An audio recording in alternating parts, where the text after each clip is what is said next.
RoadflyTV.com, the internet's best resource for buyers, sellers, and owners like you.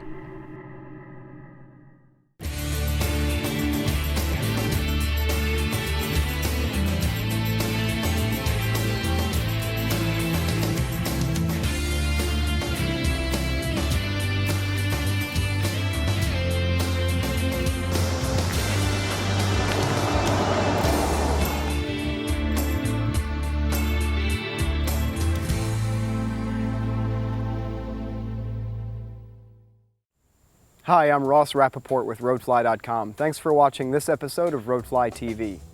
The winds of change keep blowing through the automotive industry, so here I am test driving a $58,000 Hyundai. This is the Equus, a car that's meant to apply Hyundai's specific brand of low-cost, high-feature pressure to the full-size luxury sedan segment.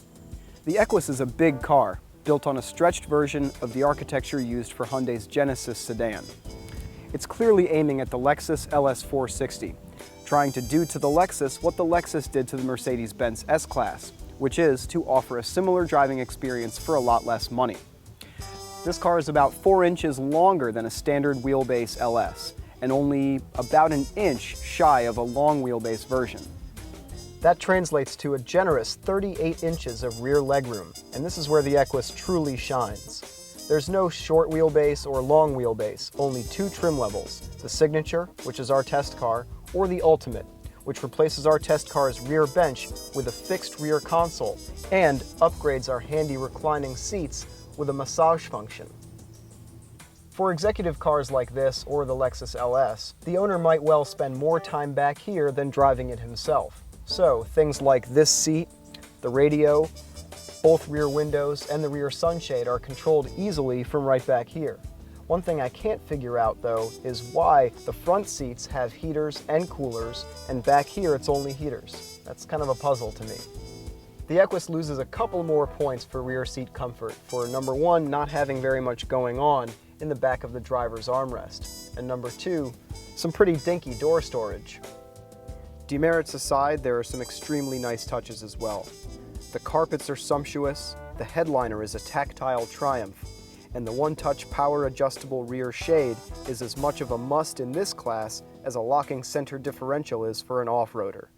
Most of you know I'm not really hung up on aesthetics, but there's one thing I want to call your attention to. These are 19-inch wheels, and although this big old crease right here is pretty nice looking, I think it shrinks the size of the wheels visually a little bit. See for yourself. There's one more element of the car that I think could be a little bit polarizing, and that's the front end. This big grille is bisected, there's tons of shiny chrome accents all over the place, and there's a lot going on in each headlight housing. Lots of LEDs. Now, some people might think that's a little overwrought and too much, but I don't. This car is best enjoyed from the rear seat. It's handsome, nice inside, and a great value, but a driver's car, it is not. In fairness, I know it's not really supposed to be a driver's car, but the cars that it's aiming at, like the Lexus LS and maybe even the Mercedes-Benz S-Class beyond that, are much more rewarding and immediate to drive in basically every situation, but especially high-speed cornering. Now, this car's chassis is brilliant, like most other Hyundais I've driven, but the suspension tuning and the steering need a little bit of polishing in order for this car to have the real presence and road manners that I think something in this class deserves.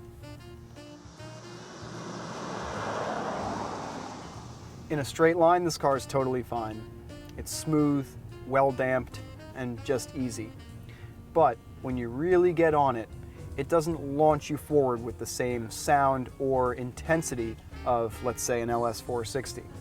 And there could be a variety of reasons for that, but I have heard that this car is due for a powertrain makeover in the next year or two.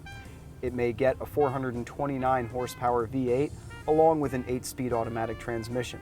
So I think the folks at Hyundai understand that it probably deserves a little more oomph. On the plus side, fuel economy is very good for a car of this size and purpose. It has an EPA rating of 16 miles per gallon in the city and 24 on the highway, and during our time with it, we averaged a little over 20 miles per gallon, which actually betters Hyundai's own estimate of 18. So why should you buy this car? Perhaps if you're a post-recession corporate tycoon looking to make a statement about frugality, or if you're a normal consumer who goes for maximum features per dollar spent. There is a ton of tech in this car, from the advanced adaptive cruise control to the lane departure warning system. It's all standard for a tidy sum of $58,000. That's a heck of a bargain considering what this car does and how it does it. Now, if you're looking for top flight luxury and a cabin to rival a private jet, you should probably keep looking. In order to deliver this outstanding value, the Equus does cut some corners, and some of them are fairly obvious. But it is an outstanding first effort, and I look forward to seeing what other full-size luxury offerings come down the pipe from Hyundai.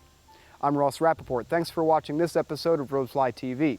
You can find more pictures of the Equus and a downloadable window sticker at RoadflyTV.com. Please comment on this video, subscribe to our channel, even find me on Facebook. I'd love to hear from you. RoadflyTV.com, the internet's best resource for buyers, sellers, and owners like you.